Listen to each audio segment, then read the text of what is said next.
नमस्कार, प्रणाम सभी को।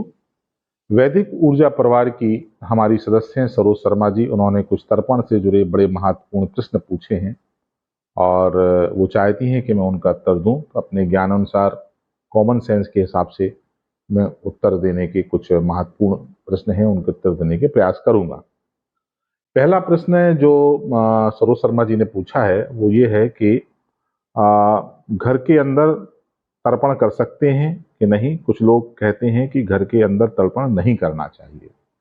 तो मेरा उत्तर उसमें यह है कि सनातन धर्म में एक बहुत अच्छी बात हमारे पूर्वजों ने, ऋषि मुनियों ने, विद्वानों ने की है। वो ये कहते हैं कि कोई भी अगर आप पाठ पूजा और क्रिया कर रहे हैं तो हमेशा एक चीज सबसे ऊपर रखें, वो है देश, स्थिति और काल।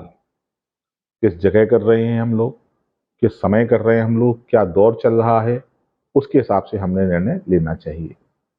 तो आज के ज़माने में आप हर जगह नदी के किनारे है नहीं, नदियाँ भी उतनी साफ सुथरी है नहीं, तालाब है नहीं, तो आप तर्पण करेंगे कहाँ। पहले शायद नदी सरोवर के किनारे तर्पण किया जाता था, नदी के जल से ही तर्पण करना सबसे अच्छा माना जाता था।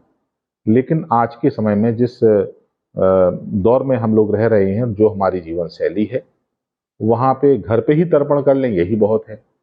तो मेरे हिसाब से घर में तर्पण करने में कोई बुराई नहीं है और निश्चित रूप से आप सब कर सकते हैं। पितृ हमारे परिवार के हिस्सा हैं और उनको पूजना, उनकी तस्वीर आपके घर में होती ही है, तो हम तर्पण क्यों नहीं कर सकते हैं। क्योंकि तर्पण तो बहुत ही दिव्य पूजन है। आप लोग कभी किसी को मौका मिले, बड़े बड़े दीक्षाओं में हिमालय में जाइए, बड़े बड़े गुरुओं के साथ जाइए। जब भी हमारी कोई हिमालय में कुल में दीक्षा होती है तो सबसे पहले तर्पण एक महत्वपूर्ण संस्कार है। हर दीक्षा का, मंत्र दीक्षा हो कोई भी हो, उसमें मंत्र दीक्षा सबसे पहले तर्पण किया जाता है।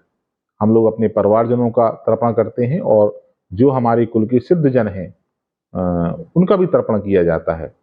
चाहे वो 100 हो, चाहे 84 हो, कहीं पे जो भी कुल के अधिष्ठात्र गुरु रहे हैं उनके लिए। तो बिल्कुल आप तर्पण कर सकते हैं और इस बारे में आप लोगों को बिल्कुल गलतफहमी नहीं होना चाहिए कि हम तर्पण घर पे नहीं कर पाएंगे। इस चक्कर में बहुत सारे लोग तर्पण करेंगे ही नहीं, ऐसा बिल्कुल नहीं है। आप तर्पण घर पे कर सकते हैं। दूसरा प्रश्न जो उन्होंने पूछा है वो ये पूछा है कि सप्तमी, रविवार, प्रतिपदा, षष्ठी, एकादशी, शुक्रवार, कृतिका मघा, ये कृतिका मघा नक्षत्र हैं, इनमें जो है वो गज छाया योग में भी तिल से तर्पण नहीं कर सकते हैं। किसी ने बोला होगा कि ये सब योग हैं, इसमें तर्पण नहीं किया जा सकता है तिल से। तो मेरा उसमें ये कहना है, पता नहीं कहाँ से आया हुआ है, क्योंकि मघा तो नक्षत्र, जो मघा नक्षत्र है उसके देवता ही पितृ हैं। तो मघा नक्षत्र में तो तर्पण करना सबसे शुभ माना जाता है। लेकिन मैं सिर्फ ये कहना चाह रहा हूं कि पितृ पक्ष में पूरे 15 दिन आप तर्पण कर सकते हैं, चाहे वो रविवार हो, चाहे शुक्रवार हो, चाहे वो एकादशी हो।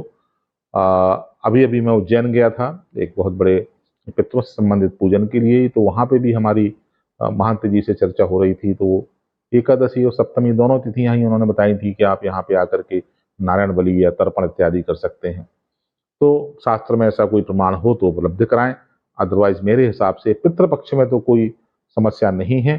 पूरे 15 दिन में बिना किसी योग के, बिना किसी तिथि को देखे हुए हम लोग इस पितृपक्ष में तर्पण कर सकते हैं।